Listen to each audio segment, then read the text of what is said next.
Hi, and welcome to another episode of Money Talk.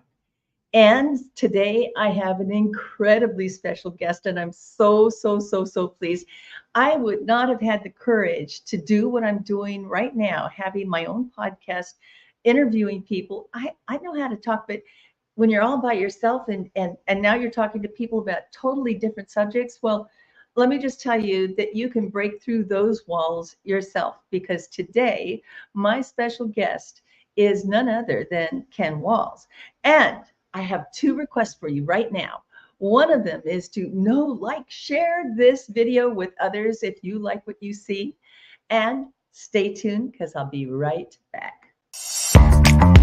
Linda gave me the courage, the confidence to move forward. And after I was finished with Linda Kaye's training, I was at the next level. It's Linda Kaye. But when you trust that piece of you that says, I got something to give, I have something to say, you know you've got something to do.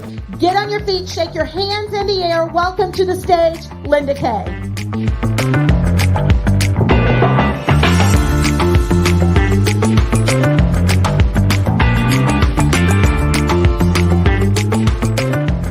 So without further ado, I'd like to welcome to my show, Money Talk, my friend, my very good friend and mentor, Ken Walls. Hey, Linda. Ken? Hey, how are you? I'm great. How are you?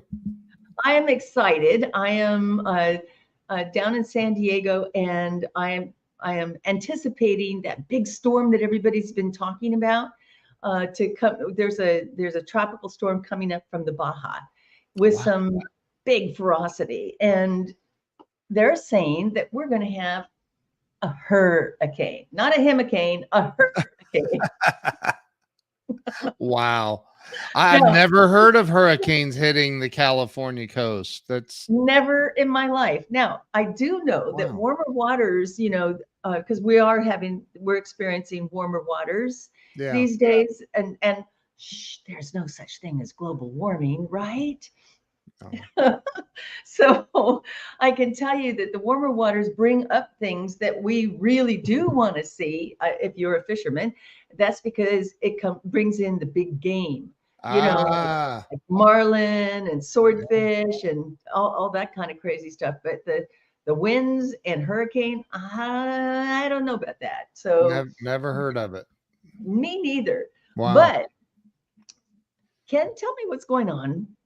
Tell me what's going on with you. Tell me what's going on with you just made a huge move. And I will tell you that you have to get used to the things that come into your life, right? Yeah. And the things that come into your life in a way that are unexpected. What are some of the unexpected but pleasant consequences of making your move? Well, I moved my family from Ohio to Dallas, Texas, last November. So we're coming up on a year now, which is unbelievable. It just went so fast, didn't it? It's like I blinked. My daughter started school again yesterday, in 8th grade, and it was her first day. And it's like, how did that happen? The summer just went like that. And anyway, so some unexpected pleasantries have been, my best friend is Glenn Morshower, the famous actor. And he lives here in the Dallas area. And what's really cool about living here is him and I get to hang out a lot, really a lot. And he invited me recently to be in a movie with him. And then the following weekend, after I was in about 4 or 5 scenes in the movie, he invited me to bring my whole family out to film the final scene with my whole family in a church scene. And it was really cool because he set it up so my daughter would be in this really special shot with him. And just really,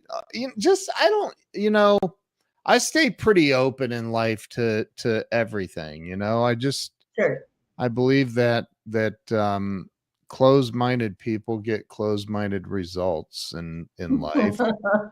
And I like to stay open to whatever God wants to bring me. I will tell you, the unintended consequence of friendship it can bring so many benefits. And like you just said, it's not just keeping an open mind, Ken, it's keeping an open heart. Can you Yes. talk about that for a second? Well, I'm very open about this. I'm a recovered alcoholic. I just celebrated 21 years of sobriety, and Oh my goodness. it's a Congratulations. it's a 21 gift. years. Wow. 21 years, it's a gift. And about 20 years ago, give or take a few days, somebody said to me, "You need to meditate." And I was a holy roller at the time, and I said, Now "That's wait a minute. evil." Was this a year into your recovery? Yeah, about a year It's so in. interesting because there's this dichotomy of I was so extreme in this regard. Yeah, Now let's go completely the opposite way and let's yeah. get real extreme over there. Well, I was very like, oh no, that's not, Jesus wouldn't be happy with that, or what, I just was in this very dogmatic mindset, and um so I eventually I started meditating, and it is the most amazing thing that I've ever done, is just started to meditate. And people are like, "Well, how do you learn how to meditate?" And I'm like, "You just meditate." I mean, it's already, all you're doing is trying to connect with God, with the spirit, the creator of everything. And people are like, I like to say, because I've heard other people say it, that we pray and we're talking to God, and when we meditate, we're listening to God. Oh, And that's so good. I love right. that. I And love that. yeah, so I've just meditated every day of my life. It's a non-negotiable for me, actually. Even when we're on vacation or whatever, I meditate. It's part of the deal. And Is that something that, like rituals, what we get up and comb our hair and brush yeah, our teeth, have that cup of coffee?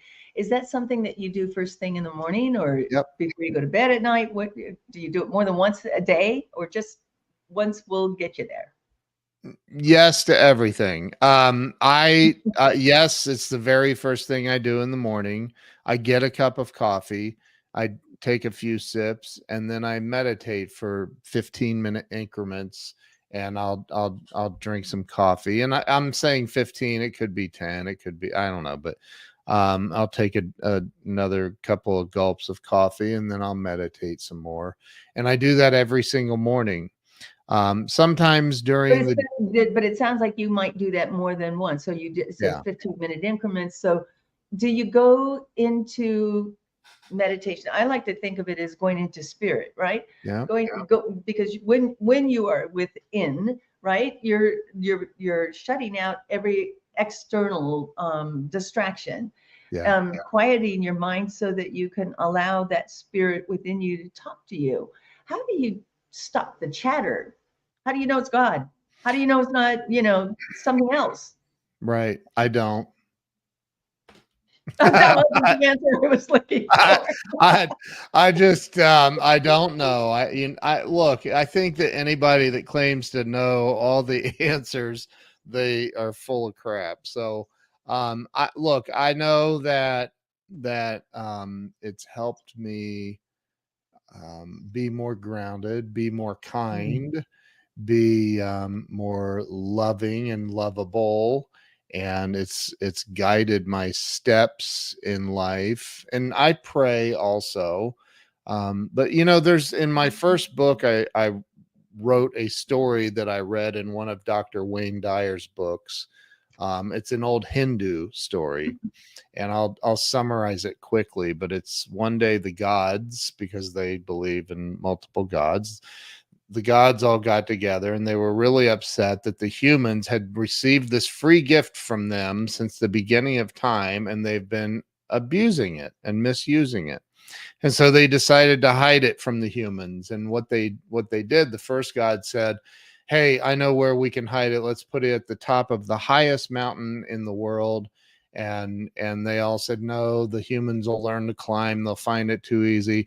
The second God said, how about we bury it in the deepest part of the ocean? And no, they'll learn how to dive down and find it way too easy.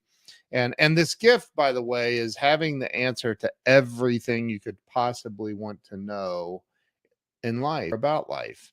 And the third and wisest God of all of them stood up and he said, I know what we can do. Let's hide it deep within the humans themselves. They'll never think to look there. And so it continues today.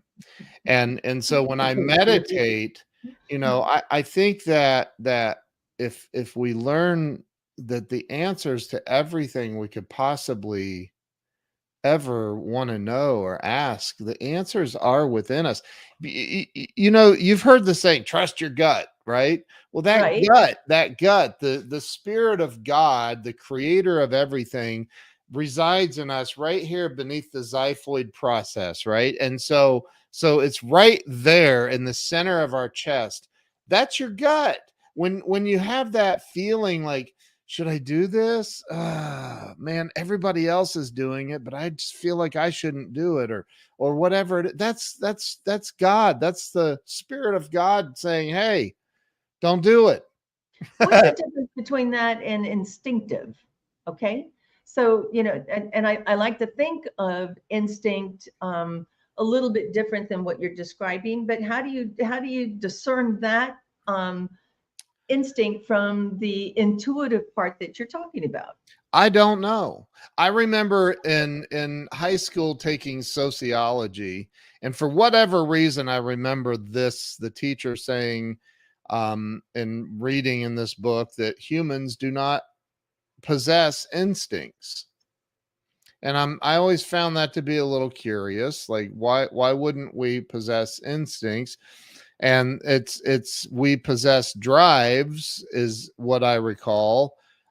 Three major drives was sex, food, and I forget the third one, but I don't know the difference between, I think instinctively, if I feel my child is in danger, I'm going to instinctively move my arm driving down the car to protect my child. I Sure. don't I The don't I imaginary don't know the sequence. difference, but what I do know is that I meditate, and it's made a huge impact in my life on every level. Everything that I do, I attribute to my connection with God, and I'm not a religious. You know me pretty well. I'm far from religious, but I'm extremely spiritual. So I think that's an important distinction as well, because when I think of religious, I think of dogma, I think it, of rituals, I think of in a different sense that you're driven by a different reason for doing it. But spiritual is that inner drive that you're talking about, the drive that we want to have that peace, that peace that passes all understanding, as they say. yeah. And it guides you to do things that may not have been as obvious to you. And some things that we like to think of is, wow, that was so coincidental. You just happened to be here at this point in my life, or you just happened to say something. Yeah. What do you think about in terms of coincidences? Is it a coincidence, or is it spiritual? Is it that connection with that intuitive or gut thing? That is it all part of that same package? I contemplate this a lot. And quite honestly, I don't have the answer for it. I wish I did. I think that I like to say I don't believe in coincidences. I don't believe that. I think that everything that we're doing, if we're seeking that higher level of consciousness in life, I believe that there are no coincidences. I think that there's a at least a tinge of guidance in everything that's happening in our world. Now, I also I have a but I don't think that God is a puppet master. I don't think that God is up there pulling strings going, okay, well, today Linda is going to be involved in a hurricane on the beaches of San Diego. And I don't coincidentally, think, she just happens to go to the east side of San Diego and avoids all right, right. unpleasant. But I do think that we have,